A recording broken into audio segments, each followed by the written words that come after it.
Salutations, Contente de vous voir, François. Caroline. François.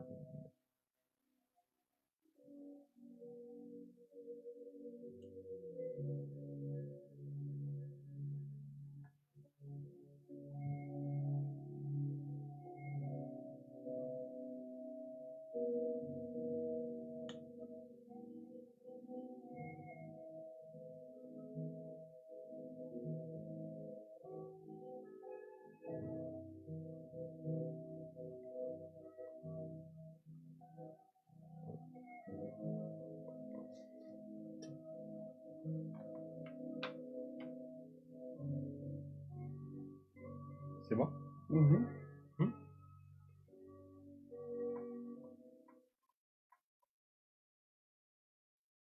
Bonsoir. Bonsoir à tout le monde. Bonsoir. Oui, ok. Je veux, parce qu'ils ne se sont pas branchés encore, mais on a eu l'heureuse visite des gens de l'Abitibi. On a soupé ensemble, on a eu un temps extraordinaire. Je veux les saluer. Je crois qu'ils sont sur leur retour sur la route peut-être. Merci d'être venus nous visiter, aux gens de l'Abitibi. Oui. Ok. Ok, une couple d'annonces. La réunion de silence chez nous le 26 août. À 1h, là, ça commence. La réunion commence à 1h, ceux qui arrivent un petit peu avant. Ceux qui veulent, ils amènent un repas, puis on partage. Puis s'il fait beau, on va peut-être faire un feu. On en a fait un l'autre jour. Là. Mettons que la météo n'est pas très favorable de ce temps-là. Peace. Liliane. Allô Liliane, allô JP, la famille. Après ça, le 22 septembre, on a une réunion au Camp de l'Arche avec Mathieu Lemaire et son épouse. Il faut s'inscrire parce qu'il y a des repas, puis les gens qui font la cuisine, il faut qu'ils savent combien il y a de personnes. C'est pas suffisant juste de dire j'aime. Faut vraiment nous le dire, soit par Messenger ou il y a un email, là, c'est najoth a commercial telstep telstep.net. Vous pouvez nous écrire là-dessus. Puis les détails, là, si vous fouillez dans la page Facebook, là, sinon je vais vous les envoyer, là, copier-coller les détails comment ça fonctionne le Camp de l'Arche. Là. On commence le vendredi soir jusqu'à dimanche après déjeuner, ça va être fini. OK? Fait qu'on vous encourage à être là. Un temps, on va prier ensemble, on va prophétiser, on va passer du temps aussi en communion. Silence aussi, on va faire le silence. Le septembre, on a décidé qu'on ferait le silence au Camp de l'Arche. Si, mettons que vous venez pour juste une journée, ben, faut nous le dire quand même si à cause des repas. Là. Fait que, on vous encourage à vous inscrire, puis on va passer du bon temps. On a été en Nouvelle-Écosse l'autre semaine. C'était un peu le même setup, là, un paquet de monde qui sont ensemble pour quelques jours. Il y a vraiment quelque chose de spécial qui se passe à ce moment-là. OK. Bon. Non, c'est bon. OK. Ce soir, je vais parler de connaissance versus connaître, là, une différence entre les deux. Et je veux mettre l'emphase là-dessus parce que je me rends compte que on a un peu dérapé comme particulièrement évangélique, mais même d'autres aussi, là, chrétiens, comme si on a substitué la connaissance avec connaître. Puis c'est là-dessus que je veux m'arrêter là. Dans Jean 21:15, et c'est Jésus après la résurrection, il apparaît aux disciples. Puis là, il parle avec l'apôtre Pierre. Puis ce que Jésus dit, Simon Pierre, fils de Jonas, m'aimes-tu plus que même ceux-ci? Il répondit, oui, Seigneur, tu sais que je t'aime. Jésus lui dit, paie mes brebis. Paix dans le sens paître. Ça continue. Une seconde fois, Simon, fils de Jonas, m'aimes-tu? Pierre lui répondit, oui, Seigneur, tu sais que je t'aime. Jésus lui dit, paie mes brebis. Troisième fois, il lui dit, Simon Pierre, m'aimes-tu? Pierre fut attristé de ce qu'il lui avait dit pour la 3e fois, m'aimes-tu? Il répondit, Seigneur, tu sais toutes choses, tu sais que je t'aime. Jésus lui répondit, paie mes brebis. Il y a comme une escalade dans ça. Puis l'impression que j'ai, c'est comme si Jésus pénètre à l'intérieur de l'esprit ou de l'âme de Pierre, puis il va de plus en plus profond. Puis à un moment donné, il atteint quelque chose. Puis je vous dirais, pour moi, là, mon point ce soir, c'est de ça que je veux parler, c'est plus qu'on s'approche du Seigneur, puis plus que comment je dirais, nos certitudes sont ébranlées. Puis ça, c'est une caractéristique, on pourrait dire, de la maturité. C'est que les gens qui sont matures dans le Seigneur, ils sont moins, comment je dirais, tranchants au couteau, là. Puis on voit Pierre ici, quand Jésus revient une 3e fois, il est descendu à un autre niveau dans son âme. Puis là, Pierre, ben Seigneur, toi, tu le sais, là. Puis c'est un peu comme s'il disait, ben moi, finalement, je sais pas grand-chose. Puis cette position-là, pour moi, ça devient de plus en plus clair que c'est une position de maturité. Puis l'étalement de la connaissance, c'est pas de la maturité, là. Parce qu'il y a une différence entre connaître et la connaissance. Connaissance, c'est comme une étude intellectuelle d'un sujet. Dans ce cas-là, c'est Jésus, là, ça pourrait être quelqu'un d'autre. Puis là, j'approche, puis je l'étudie. Puis ça, c'est pas la même chose que connaître comme m'aimes-tu. C'est un autre niveau, là. Mais en plus, Jésus revient 3 fois avec la même question. Il est en train de creuser. Puis je pense que actuellement, Jésus, justement, est en train de creuser dans nos vies pour aller plus loin. Que, ben moi, je suis chrétien, j'ai accepté le Seigneur, ça fait 40 ans, je vais à l'église, je prie, je jeûne, puis c'est comme si je dirais, c'est pas ça que je t'ai demandé, là. Ce que je t'ai demandé, est-ce que tu m'aimes? Tu sais, c'est quoi la définition de Dieu de m'aimer? Je sais pas.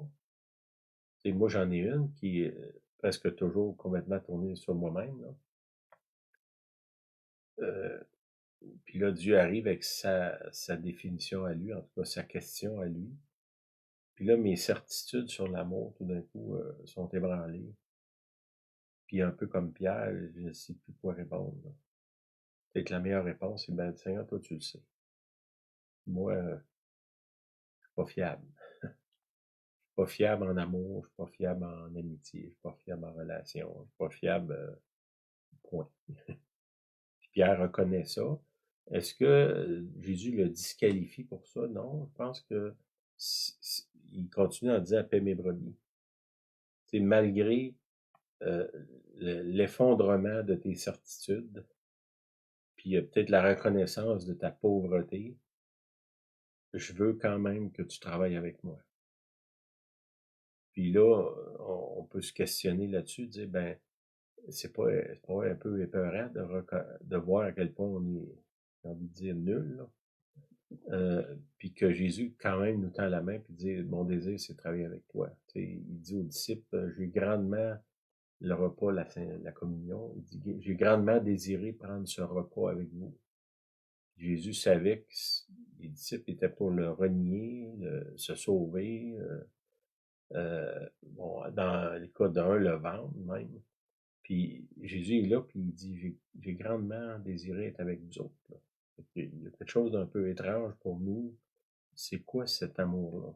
C'est quoi cet élan d'amour-là que Jésus a vers moi quand moi, dans le fond, difficilement je peux répondre adéquatement à cet élan-là que lui vient, vient vers moi, là. Dans Philippiens 3:4, il y a un texte, là, il y a plusieurs versets, mais Paul y parle. Moi aussi, cependant, j'aurais sujet de mettre ma confiance en la chair. On sait que Pierre, ça c'est Paul, excusez, Paul, c'est un érudit, il connaît les Écritures, il a étudié, il se vante d'avoir étudié sous Gamaliel, qui est reconnu à cette époque-là comme un des meilleurs enseignants de l'époque. Il a dit, j'ai été enseigné par lui, j'ai plein de connaissances, je pourrais me fier sur tout le bagage que j'ai.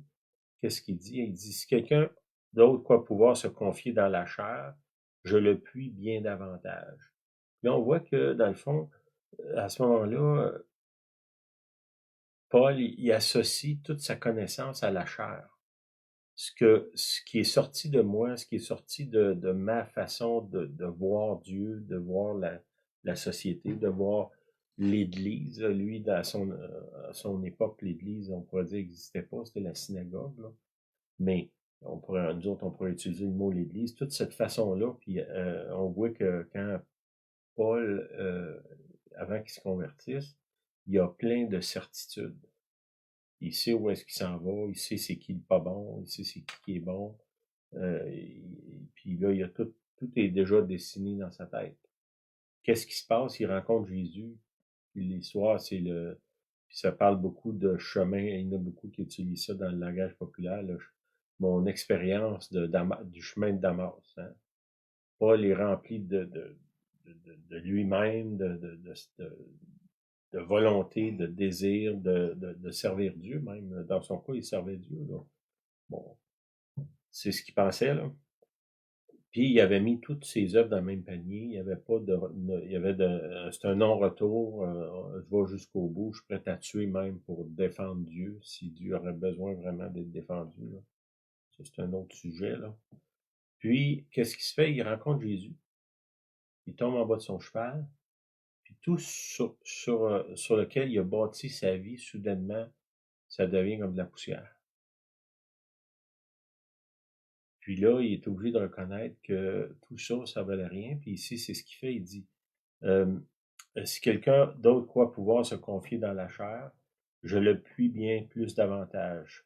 Là, il parle de toute sa vie, circoncis le 8e jour, de la race d'Israël, tribu de Benjamin, hébreu, né d'hébreu, quant à la loi, pharisien, quant aux ailes, persécuteur de l'Église, irréprochable à l'égard de la justice de la loi. Là, il explique que moi, je suis allé jusqu'au bout de ce que la religion demande. Puis qu'est-ce qu'il rencontre au bout de ce que la religion demande? Il rencontre Jésus. Puis il retombe presque à zéro, là, finalement. Tout ce qu'il a bâti vient de s'effondrer. Puis je pense qu'il y a quelque chose aussi dans ça. Moi, je pense qu'il y a des gens autour de nous qui sont extrêmement zélés, mais pas du bon zèle. Là. Mais Dieu reconnaît le zèle. Quelqu'un qui se donne, même dans l'erreur, au maximum. Dieu voit, il y a quand même une abnégation dans ça. Il y a un désir d'aller plus loin. Il y a quelque chose dans ça. Puis je pense que, tu sais, le Seigneur il dit, j'aime mieux que tu sois froid ou bouillant que tiède. Dans lui, ben c'est sûr qu'il y a un zèle là, qui est bouillant, pas bouillant pour la bonne chose, mais bouillant quand même. Puis Dieu aime ça, puis on voit que littéralement, Jésus est venu le rencontrer lui-même, là, grâce à ce zèle-là. Fait que s'il y a des zélés autour de vous là, qui sont un peu dans le mauvais chemin, priez pour eux, parce que ce zèle-là, c'est la route pour rencontrer le Seigneur. Au verset 7, dans Philippiens 3, « Mais ces choses qui étaient pour moi des gains, hein, à une certaine époque de sa vie, pour lui, ça c'était, dans le fond, c'était toute sa vie. Je les regarde comme une perte à cause de Christ. Tout ce que j'ai bâti, aujourd'hui, je me rends compte que c'était une perte, j'ai perdu mon temps. Là. Il n'est pas, comme je vous ai dit tantôt, il n'a pas perdu complètement son temps parce que ça l'a quand même amené à Jésus. Mais mettons qu'il aurait pu prendre un autre chemin pour arriver là quand même. Et au verset 8, « Et même je regarde toutes ces choses comme une perte à cause de l'excellence de la connaissance de Jésus. Okay? » Il a rencontré Jésus face à face. Puis il dit dans un autre passage que Jésus, j'ai reçu du Seigneur. C'est le Seigneur lui-même qui l'a enseigné. Puis à ce moment-là, il a connu le Seigneur. Avant ça, il connaissait, il avait de la connaissance. Comment je dirais, il avait entendu parler de Dieu. Il parlait de Dieu. Puis c'est pas tout mauvais, ça. Mais c'est pas la même chose que de le connaître.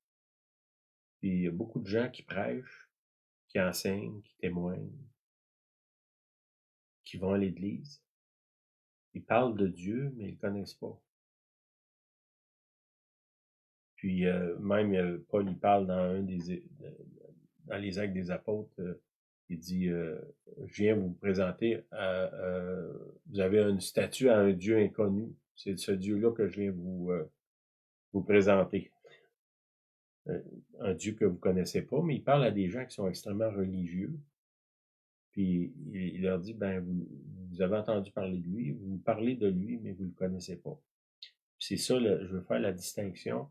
Nous, on a, comment dire, on a substitué le fait de parler, d'entendre parler, d'étudier, puis avec connaître. C'est pas la même chose.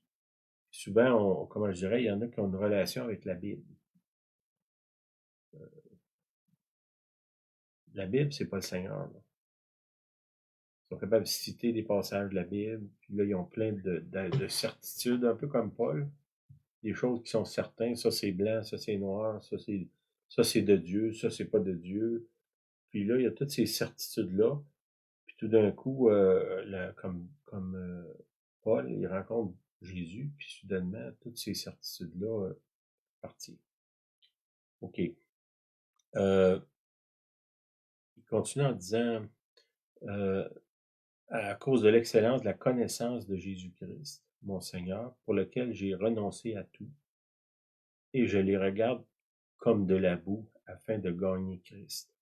Là, qu'est-ce qu'il fait, c'est qu'il dit toute cette étude-là de la connaissance de Dieu, aujourd'hui, c'est rien pour moi parce que c'est lui que je veux connaître. Je veux pas parler de lui, je veux pas entendre parler de lui dans le sens au niveau intellectuel. Je veux le connaître personnellement. Puis si, mettons, je dis pas ça qu'il faut s'isoler puis parler aux autres, là. Ce que moi je recherche dans un chrétien, c'est dans, comment je dirais, les aspects de sa vie où est-ce qu'il a rencontré Jésus. Ça peut être au travers d'une guérison, une délivrance, une révélation, une prière. Ça, dans ça, c'est clair pour moi qu'il connaît Dieu. Puis il y a ça, puis il y a l'autre côté où est-ce que les gens, ils parlent de Dieu, puis ils parlent, puis ils élaborent toutes sortes de stratagèmes, puis de théories concernant Dieu. Mais en même temps, ça sonne faux parce qu'on se dit, ben, dans le fond, tu le connais pas, là. Pas parce que nous autres, on est meilleurs, on le connaît mieux, mais ça paraît quand quelqu'un parle de quelque chose que, dans le fond, il sait pas de quoi il parle. Hein?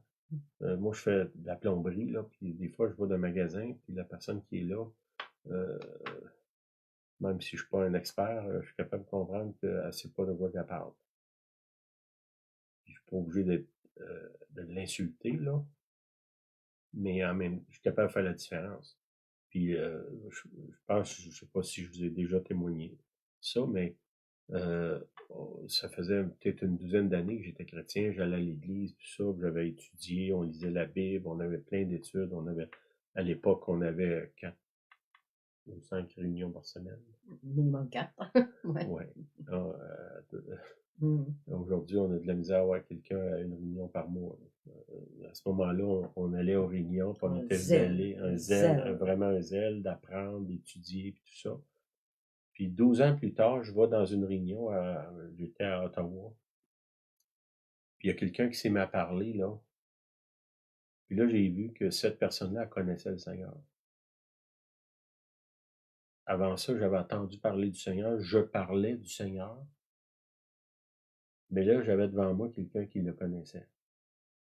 Puis ça faisait quand même 12 ans là, que j'étais chrétien, zélé, là. Je pense que je peux passer dans la classe des zélés. Je confirme. Madame ici, elle a subi ça. Je confirme. Puis malgré tout ce zèle-là, il n'y avait pas cette vérité-là de le connaître lui. Tu sais, c'est un peu comme quelqu'un qui est un fan de, je sais pas moi, d'une équipe de hockey ou d'un groupe de musique ou de, je sais pas quoi, un auteur. Puis il y a plein de découpeurs de journaux, puis des vidéos, puis tout ça. Puis il connaît presque sa vie en détail, sauf qu'il ne connaît pas personnellement. Mm. C'est pas pareil. C'est pas la même chose. OK.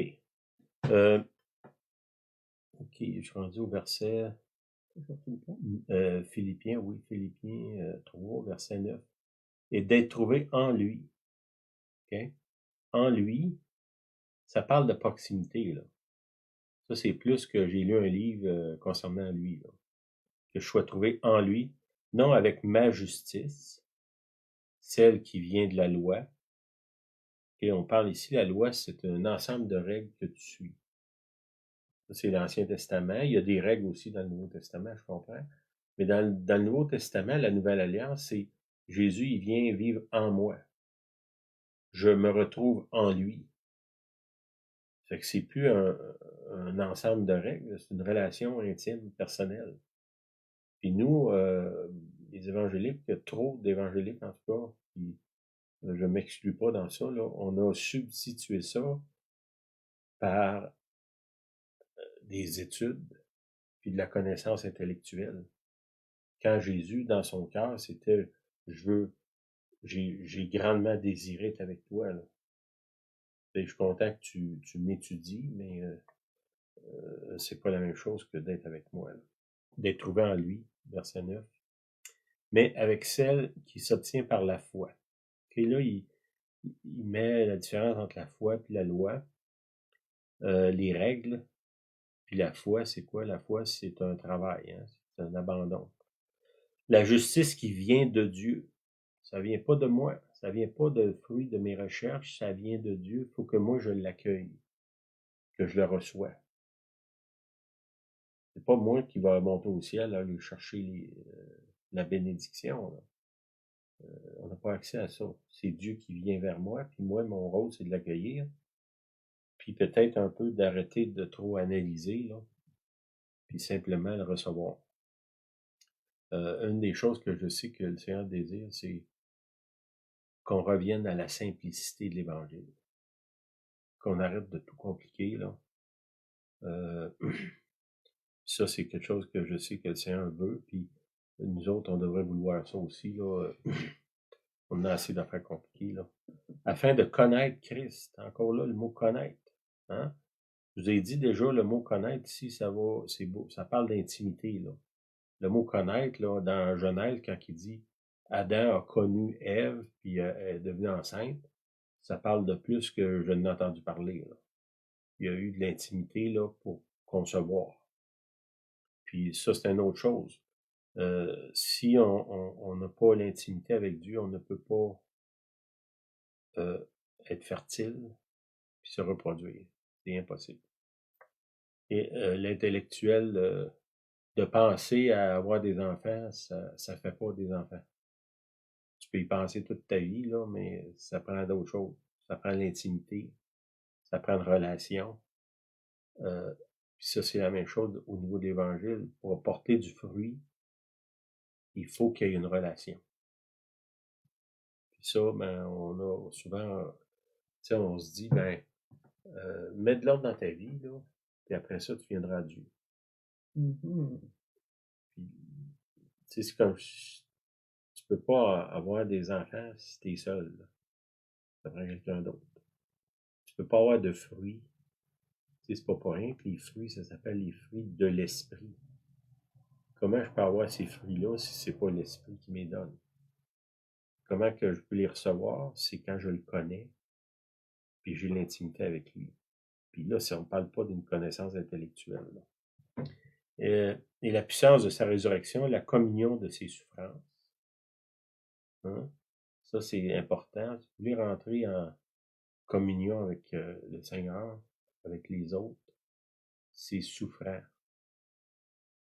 Pourquoi? Parce que je suis contrarié. Dieu ne fait pas ce que je veux, Julien n'en fait pas ce que je veux, le monde d'église ne font pas ce que je veux, les voisins ne font pas ce que je veux, le gouvernement ne fait pas ce que je veux. Je souffre Puis je souffre aussi parce que je le mérite, parce que souvent, moi, je suis pas un cadeau, là. Mais, puis je peux pas entrer en communion. Communion, c'est common union, hein? L'union commune. Tu deviens un si je veux pas souffrir. Tu sais, je veux des relations là, tellement superficielles que je prends aucun risque de souffrir. Ben, aujourd'hui, on est béni, on a l'Internet. Je peux avoir une relation avec des gens que je connais pas. Puis quand je suis tanné, j'y ferme. Puis là, je souffre pas. Bon, je souffre peut-être de solitude. Mais si je veux entrer en relation, il va y avoir de la souffrance. C'est inévitable. En relation avec Dieu, tu sais, Dieu il m'appelle à mourir à moi-même. Puis je connais pas grand monde qui veut mourir là, dans la joie. Si je veux rentrer en une relation profonde avec Juliane, ben, il faut que je meure moi-même. Bon, est-ce que ça me tente? Pas tous les jours, hein? Est-ce qu'il y a un bénéfice de ça? Il y a un bénéfice extraordinaire de ça. Mais de penser que ça se fait comme euh, dites je le veux, Je le veux. c'est un petit peu plus long que ça. C'est pas tout accompli. Ouais, c'est ça. C'est un petit peu plus long que ça. OK. Euh, Est-ce que je couvre un sujet là? En devenant conforme à lui par sa mort, dans sa mort. OK, encore là. Pour parvenir, si je puis, à la résurrection d'entre les morts. Là, il continue en disant, ce n'est pas que j'ai déjà remporté le prix. OK? Ça, on pourrait dire que Paul, c'est un des personnes les plus influentes de l'histoire de l'Église. Il n'y a pas beaucoup de monde qui a une connaissance intellectuelle puis personnelle de Jésus comme lui, en tout cas dans ce qu'il écrit, là. Puis là, ici, il met en doute, euh, ce n'est pas que j'ai déjà remporté le prix, hein, je sais pas tout encore, ou que j'ai déjà atteint la perfection, mais je cours pour tâcher de le saisir. OK? Pas saisir la perfection, saisir le Seigneur. Le saisir.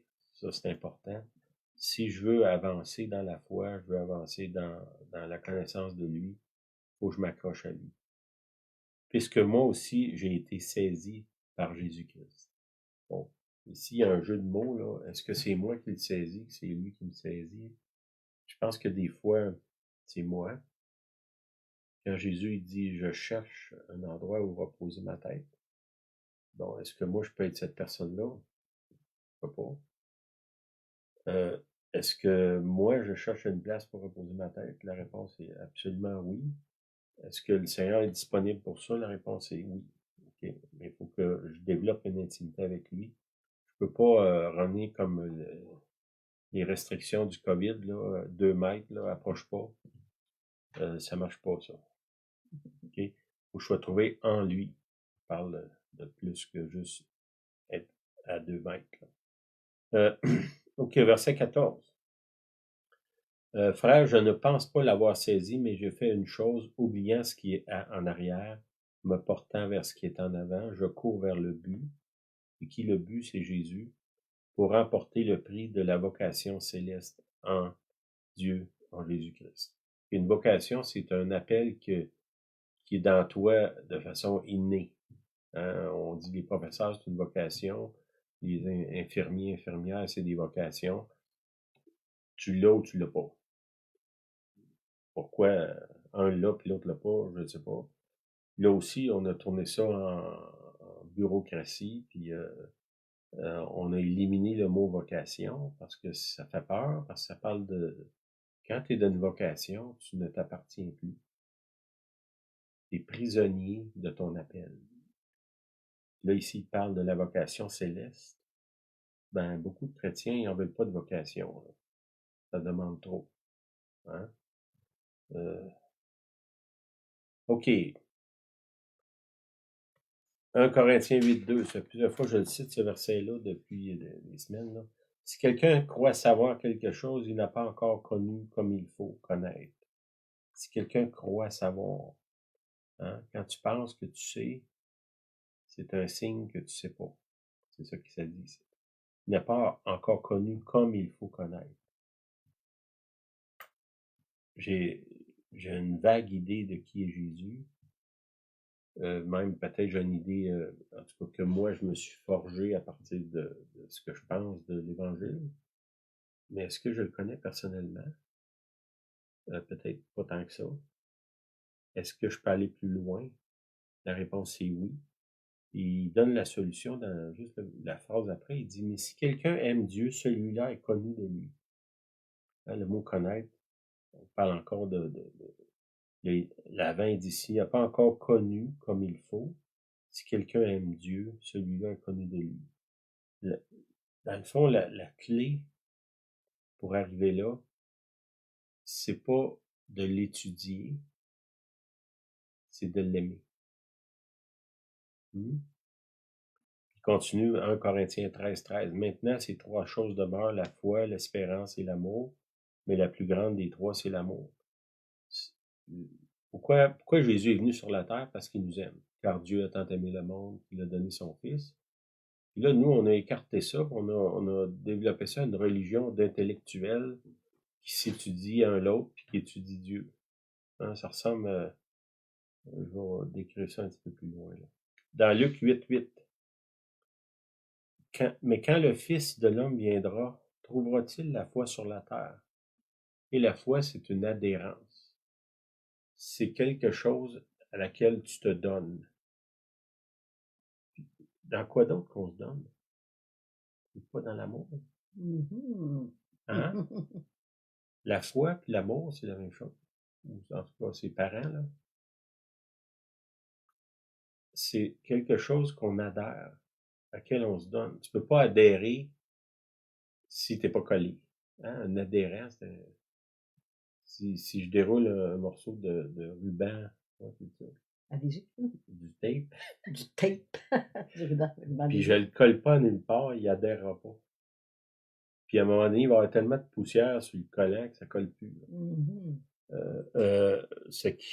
Comment est-ce qu'il faut que je me colle? L'adhérence, c'est ça. Puis, avec le Seigneur, mais aussi avec les autres. Tu sais, la démonstration de Dieu, elle vient dans ma vie au travers de moi vers les autres, puis les autres vers moi. Souvent, le seul Jésus que je vais voir dans ma vie, c'est un autre chrétien. Là. Dans le sens que Jésus va se révéler à moi au travers d'un autre. Comment ça dit? Les gens connaîtront que vous êtes mes enfants par l'amour que vous aurez les uns pour les autres. L'amour qu'on a les uns pour l'autre, ça révèle Jésus-Christ. Que je peux pas, comment je dirais, faire comme un peu la femme en arrière de moi, là, faire un tableau, puis m'a t'expliquer comment ça marche, puis tout le temps le dos tourné à moi, puis tu me regardes jamais. Je pense pas que ça fonctionne, ça. La foi, c'est comme l'amour, elle doit obligatoirement se manifester par des actions. OK? Là, moi, depuis un bout de temps, là, j'étudie les femmes, puis aujourd'hui, je comprends tout ce qui les concerne. Vous voyez la réaction à Julienne, à quel point j'ai approfondi mon histoire. Je sais pas, je vois un petit doute là, dans son visage. OK. Un peu comme la petite madame derrière moi, j'aurais pu avoir un monsieur, là. Mais là. Puis j'ai aussi étudié Dieu, puis je comprends tout ce qui le concerne. Si vous avez besoin de savoir qui est Dieu, venez me voir, moi je suis tout saisi, là, je comprends tout ça. Qui est, comment il agit, qu'est-ce qu'il aime, qu'est-ce qu'il aime pas, ce qui est de Dieu, ce qui n'est pas de Dieu, j'ai tout figuré ça, là. Je suis la référence dans ce sujet-là. Les deux sujets là, que je maîtrise, les femmes puis Dieu. Je sais pas pourquoi Julien rit, là. Ben, souvent, si on recherche le côté intellectuel, c'est ça qu'on projette. Tu sais, moi, j'ai saisi Dieu, là, puis je vais t'expliquer comment Dieu fonctionne. Bon, pas très prétentieux, là, de dire ça. Puis la même chose avec les femmes, mettons, les hommes, les personnes en général, le monde, comment le monde fonctionne. C'est toujours drôle pour moi de voir les experts expliquer des choses, puis 3 mois plus tard, ils expliquent le contraire, là. Euh, puis, OK, on a substitué la relation par l'information. Hein, la face dans le tableau plutôt que la face devant l'autre. Mmh. C'est plus facile d'étudier que d'aimer, de supposément avoir la connaissance que d'aller vers l'autre et le connaître. Tu sais, je peux étudier les humains puis être incapable d'avoir des relations normales avec les humains, là. Mmh. Euh, ça, il y en a un peu trop là, autour de nous. Ça devrait pas être la marque des chrétiens. La marque des chrétiens, c'est pas du monde intelligent, hein. Paul il dit, il n'y a pas parmi vous beaucoup de monde très intelligent, là. Bon, est-ce qu'il y a une vertu de ne pas être intelligent? Non, mais il y a définitivement une place où est-ce qu'on a dérapé, puis on a oublié ce qui était important. La preuve, c'est que l'Église, à partir de, mettons, de Luther, quand Luther s'est séparé de l'Église catholique, ben, aujourd'hui, il y a je sais pas si c'est pas des millions de différentes dénominations, peut-être pas des millions, mais des centaines de mille sûrement, là. Qu'est-ce qui s'est passé? C'est qu'au lieu de s'aimer, on s'est enflé d'orgueil de notre connaissance personnelle, puis en faisant ça, on a repoussé les autres. Tu sais, euh, comme je vous ai dit, moi, je comprends parfaitement les femmes. C'est que Julien, je la comprends parfaitement. C'est qu'elle n'a pas besoin de me parler parce que je sais déjà comment elle pense. Fait que j'ai pas besoin d'avoir une relation avec elle parce que j'ai déjà figuré qui elle était. Mmh. Ben, c'est à peine exagéré ce que je viens de dire. Puis on voit ça avec Dieu. Mmh. Puis là, ben, on se dit, puis là, je me demande, mais Julien, je comprends pas ça. Elle est pas chaleureuse avec moi. Ah ouais, tu devrais t'examiner, tu comprendrais pourquoi. Euh, bon, j'arrête. Euh, OK. Puis là, je vais finir avec une prière. Seigneur, délivre-nous de la mentalité de laboratoire, de regarder les autres comme des grenouilles qu'on dissecte, là. Tu sais, tu la roules pour voir comment tout s'est fait en dedans, là, sans penser qu'en faisant ça, tu la tues, là. Puis c'est ce qu'on fait avec Dieu, puis c'est ce qu'on fait la plupart du temps les uns avec les autres. Puis, tu sais, de découper quelqu'un en morceaux pour le comprendre, t'enlèves la vie quand tu fais ça. Puis la vérité, c'est que Dieu m'a pas appelé à comprendre les autres, il m'a appelé à les aimer. Mmh. Puis il m'a pas appelé à le comprendre lui, là. Il m'a appris à l'aimer, puis à y faire confiance. Puis si on pousse trop l'idée de vouloir comprendre, puis je veux pas dire de renier tout ça, mais d'arrêter de penser que c'est ça qui va nous amener à avoir des relations saines. Ça fonctionnera pas, là. OK.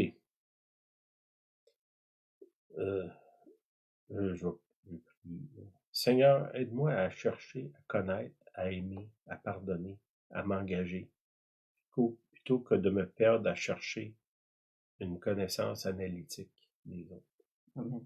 et de toi, Seigneur. Mmh. Amen. Seigneur, je me repens de ça, d'avoir un peu cette mentalité de laboratoire-là quand je t'ai approché, comme si je devais t'étudier, puis j'ai oublié de t'aimer. Puis je me suis empêché de m'abandonner devant toi. Amen. Amen. T'avais-tu quelque chose? Oui, je vais ajouter, tout en écoutant le message, le parallèle entre la vie de Paul et la vie de Pierre. Paul, on sait que, ben Paul, il s'appelait Saül, là, qui était sur son cheval, puis qui était prêt à combattre pour la doctrine, pour Dieu, prêt à tuer pour Dieu. La même chose dans le cas de Pierre, que, quand les soldats sont revenus dans Gethsémani pour prendre Jésus, lui était prêt à prendre son épée, puis il a même tranché l'oreille du serviteur. Donc, les deux personnages se ressemblent beaucoup. On sait que Paul, ben, il va tomber de son cheval, aveugle, il va rencontrer Dieu, il va avoir une conversion. Pierre, c'est la même chose. Quand Jésus vient après la résurrection, pour lui dire 3 fois, m'aimes-tu? La 3e fois, Pierre est attristé. Mais pourquoi il est attristé? Parce que 3 fois, il l'a renié. La 3e fois, il a très bien compris ce que Jésus disait, m'aimes-tu, m'aimes-tu, m'aimes-tu? Lui, il a fait référence au rejet, au reniement la 3e fois. Puis Pierre qui dit, ben, tu sais tout, Seigneur. C'est là sa conversion. C'est là que Jésus dit, paie mes brebis. Là, l'appel est là, d'embarquer dans son appel. Mais il ne faut pas oublier que Jésus, si on lit les évangiles, il a dit, tu es Pierre, sur cette pierre, je bâtirai mon église.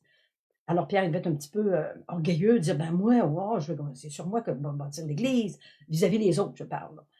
Mais là, quand tu es après la résurrection, quand Jésus l'amène à dire, m'aimes-tu, m'aimes-tu, m'aimes-tu, la seule chose tu vas me reconnaître à l'amour que vous avez les uns pour les autres, c'est sa conversion. Que le fait de l'amour, le message d'aujourd'hui, c'est là que se fait la conversion, et ça se fait dans les profondeurs. Il semblerait que ça prend un petit bout de temps, beaucoup d'orgueil avant d'en venir à cette profondeur-là. J'encourage à chercher encore profondément Dieu en vous, comme il l'a dit, en toi, tu vas trouver Dieu. Amen. Puis je reviens un peu à ce que je comptais de mon histoire personnelle, là. Le zèle de chercher. À un moment donné, on connaît. Amen. On connaît intellectuellement, on connaît comme rencontrer. Puis si vous avez des doutes là-dessus, ben c'est une bonne place à être là. Puis de pas rejeter ce que je viens d'amener comme enseignement, de dire ben non, moi si les gens comme Paul puis d'autres ont eu besoin de rencontrer Jésus personnellement, nous on peut pas prétendre qu'on n'a pas besoin. Puis il y a vraiment quelque chose, la vie en abondance est en Jésus-Christ, et pas dans la connaissance intellectuelle de Dieu, de l'Évangile. C'est vraiment à connaître la personne de Jésus-Christ. Comment ça se fait? Ben, nous, une des raisons qu'on poursuit dans nos réunions de silence, c'est un temps où est-ce qu'on se retrouve chacun seul devant Dieu, puis apprendre à le connaître, à être attentif à sa voix, à son désir de venir vers nous. Là. Ça, ce que je crois que le prochain mouvement de Dieu qui vient vers nous, ça va être ça, c'est un mouvement d'intimité. Dans une société qui est complètement égocentrique, le Seigneur va venir, va virer ça de bord, puis soudainement, on va se mettre à voir que d'autres existent. Ah, t'es là, toi. Nos œillères vont tomber. Oui. Puis que Dieu existe. Puis que son désir, c'est qu'on s'aime, qu'on l'aime lui. Fait qu'avec ça, je vous laisse. Bonne semaine. Soyez bénis. Merci d'être là. Merci d'être là de façon fidèle. Merci. Merci. À la prochaine.